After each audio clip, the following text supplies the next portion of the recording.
నమస్తే ఎవ్రీవాన్. ఈరోజైతే ఎగ్ బుర్జీ అదే అండి గుడ్డు పొరటు ఎలా చేయాలో చూసేద్దాం. ఇది చాలా చాలా ఈజీ అండ్ సింపుల్ రెసిపీ అండి. ఎవరైనా ఈజీగా చేసేయచ్చు.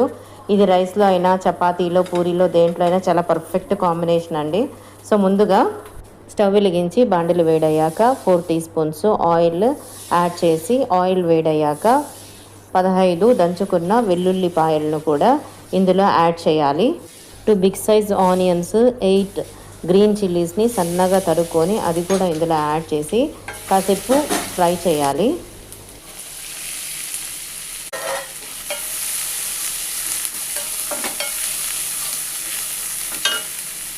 సో ఇప్పుడైతే ఇందులో 1 teaspoon salt, half teaspoon పసుపు యాడ్ చేసి కాసేపు కలపాలి.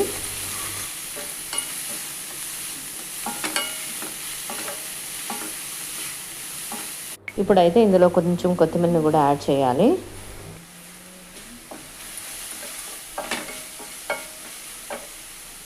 ఇప్పుడైతే 4 ఎగ్స్ని బ్రేక్ చేసి ఇందులో యాడ్ చేసి కాసేపు మూత పెట్టి అలా ఉంచాలి.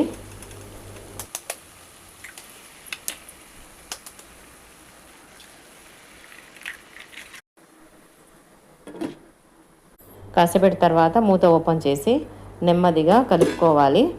ఇలా చూపిస్తున్న విధంగా. ఈ మధ్యకాలంలో అయితే కుక్కర్లో పెళ్ళి చాలామంది ఉమెన్స్ చనిపోతున్నారండి. యాక్చువల్లీ ఏంటంటే వంట అయిపోయిన తర్వాత కుక్కర్ అందులో ఉన్న వేపర్ దానంతకే అది నెమ్మదిగా రిలీజ్ అయ్యేంత వరకు వెయిట్ చేయాలి. అది చల్లారాలని వెంటనే ట్యాప్ కింద పెట్టేయడం వల్ల అనీవన్ ఎక్స్పాన్షన్ కంట్రాక్షన్ వల్ల అది పేలిపోతుందండి. కొంతమంది అయితే వేపర్ వస్తుంటే అలా గరిటి పెట్టి వేపర్ని ఆపేస్తారండి. ఎందుకంటే అందులో ఉన్న వేపర్తోనే లోపల ఉన్న ఇంగ్రీడియంట్స్ అని ఉడికిపోతుందని. అది కూడా చాలా డేంజర్ యాక్ట్ అండి. దానివల్ల కూడా కుక్కర్ పేలుతుంది. చాలా జాగ్రత్తగా ఉండాలండి కుక్కర్ వాడేటప్పుడు. గ్యాస్ కట్ పర్ఫెక్ట్గా ఫిక్స్ చేయాలి. ఎస్పెషల్లీ మార్నింగ్ టైమ్స్కి స్కూల్ వెళ్ళే పిల్లలు ఉన్న వాళ్ళు, ఆఫీస్కి క్యారియర్ ప్రిపేర్ చేసేవాళ్ళు చాలా ఫాస్ట్గా చేస్తుంటారు. వాళ్ళైతే చాలా జాగ్రత్తగా ఉండాలి. ఇప్పుడైతే మళ్ళీ మూత క్లోజ్ చేసి కాసేపు అలా ఉంచి తర్వాత మూత ఓపెన్ చేసి కలుపుతూ ఉండాలి. ఇలా సో ఎగ్ బుర్జీ మాడకుండా మధ్య మధ్యలో ఇలా కలుపుతూ ఉండాలి. ఇక్కడ చూపిస్తున్న విధంగా. అంతేనండి, ఎంతో రుచికరమైన ఎగ్ బుర్జీ చాలా సింపుల్గా మినిమం ఇంగ్రీడియంట్స్తో రెడీ అయిపోతుంది.